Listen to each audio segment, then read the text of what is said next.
Hello dear friends, કેમ છો? મજામાં? હું ભાવિકા ભાયાણી. આપ બધાને મારા ગુરુ પૂર્ણિમાના સત નમન. અષાઢ માસની પૂર્ણિમાના શુભ દિવસે મહર્ષિ વેદવ્યાસનો જન્મ થયો હતો. તેથી આ પવિત્ર તિથિને ગુરુ પૂર્ણિમા અથવા તો વ્યાસ પૂર્ણિમા તરીકે મનાવવામાં આવે છે.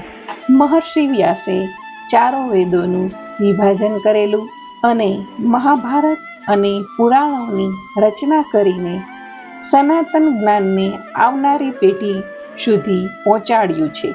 એટલે જ વેદવ્યાસને આદિગુરુ અથવા તો પ્રથમ ગુરુ તરીકે માનવામાં આવે છે. ગુરુ પૂર્ણિમા એટલે ગુરુ શિષ્યના ભાવભીના સંબંધોને પ્રગટ કરવાનું પર્વ. ગુરુ એ કોઈ વ્યક્તિ નથી, કોઈ શરીર નથી. ગુરુ એ એક તત્વ છે, એક શક્તિ છે, સમર્પણ છે, એક ભાવ છે અને એક શ્રદ્ધા છે. ક્યારે, કોણ અને કેવી રીતે આપણા માટે ગુરુ સાબિત થાય એ આપણી દ્રષ્ટિ અને મનોભાવ પર નિર્ભર છે. ગુરુ પ્રાર્થનાથી મળે છે, ગુરુ દ્રષ્ટાભાવથી મળે છે, ગુરુ કિસ્મતથી મળે છે અને ગુરુ કિસ્મત વાળાઓને મળે છે. સાચી ગુરુ ભક્તિ માત્ર પૂજામાં નહીં, પરંતુ ગુરુએ આપેલા શ્રેષ્ઠ સંસ્કાર અને શિક્ષાને આપણા જીવનમાં ઉતારવામાં છે. ગુરુને માનવું એ એક આસ્થા છે અને ગુરુનું કહેલું માનવું એ એક સાધના છે.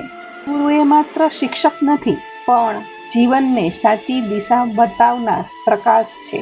ગુરુ એ આપણું અજ્ઞાન દૂર કરી જ્ઞાનનો દીપક પ્રગટાવે છે. ગુરુના આશીર્વાદથી જ જીવનમાં સફળતા, સુખ અને શાંતિ મળે છે.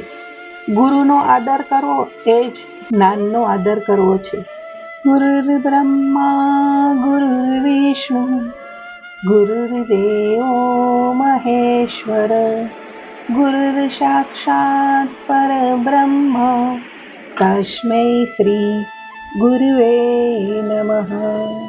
કરતા કરે ન કર શકે, ગુરુ કરે સો હોય. तीनों लोक नवखंड में गुरु से बड़ा न कोई. ગુરુ એ આપણી દ્રષ્ટિ બદલીને આપણી સૃષ્ટિ બદલી શકે છે. અંતરયાત્રા તરફ ગતિ, પ્રગતિ અને સદગતિ કરાવનાર એ જ સદગુરુ.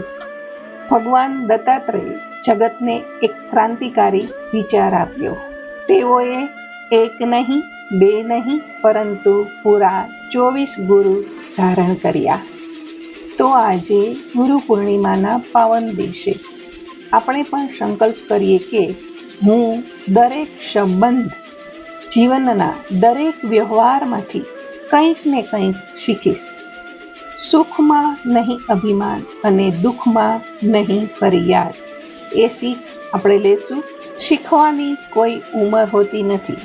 જે શીખવાનું બંધ કરે છે તે યુવાન હોય છતાં વૃદ્ધ છે, અને જે સતત શીખવાનું ચાલુ રાખે છે તે વૃદ્ધ હોય તોય યુવાન છે.